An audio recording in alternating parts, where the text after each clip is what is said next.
We stay with World Cup news rather, this time with the game of netball. Netball took to the streets of Cape Town in an under-13 tournament featuring local teams from around different Cape Town locations.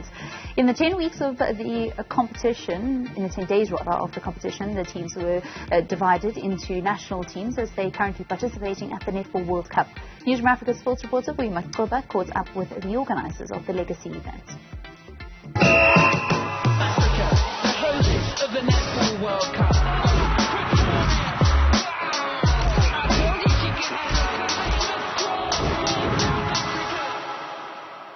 Excitement continues here at the 2023 Netball World Cup in Cape Town. It's not just happening inside the International Convention Centre, but we've also got street netball that has been organised with teams from in and around Cape Town. With the exciting part of it, those teams have been selected and titled with the national teams that are also playing inside the ICC. And joining me now is Brad, who's part of Sporting Chance that have organized this tournament and the street netball outside here at the ICC at the 2023 Netball World Cup. He joins me, including the Proteas captain as well. Brad, appreciate your time on Newzroom Afrika. For starters, just give us the history of the street netball tournament that is taking place here. Of course, being motivated by what's happening inside the ICC. But take us back as to when it started, who is involved in this in terms of the team, and why specifically title them with the national side. I think that's the exciting part.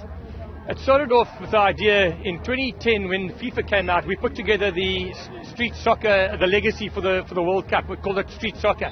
And when street netball came to Cape Town, or to South Africa, we turned around and said, cheapers, we can just duplicate what we did 13 years ago and create street netball.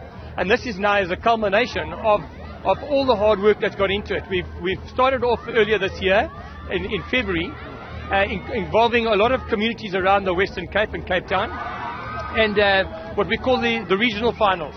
And then what we'll do is we'll take a community, and then and the winning team from that community comes to Cape Town to play in what we call the provincial finals, which is what we're seeing today.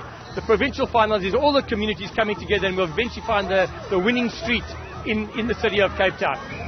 What has been most exciting about the involvement? I'm sure the girls that are participating now have been most excited with everything that is happening, of course, inside the court, but being able to be part of everything that is happening in and around Cape Town as far as the Netball World Cup is concerned.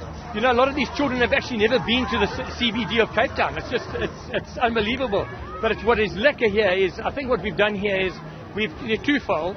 One, these children had to do a life skills component course, which involved gender-based violence, involved teenage pregnancy, involved substance abuse, etc. So that was the one focus, and you had to do that in order to play street netball. And the other focus was, it's given us the perfect opportunity to market and promote netball and find natural talent and flair. And that will feed into the Pumza Maweni Foundation, which means it creates a sustainable program to the Sporting Chance Street Netball program. Kiana now joins me, who is the Proteas captain. She joins me in just to share excitement in terms of how she's excited to see the Netball World Cup being here in Cape Town, but also being part of the teams or the ladies that are involved in the street netball tournament. Kiana, appreciate your time on Newzroom Afrika. For starters, how does it feel to be a Proteas captain?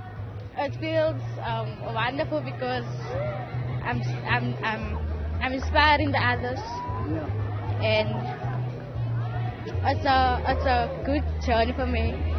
For start.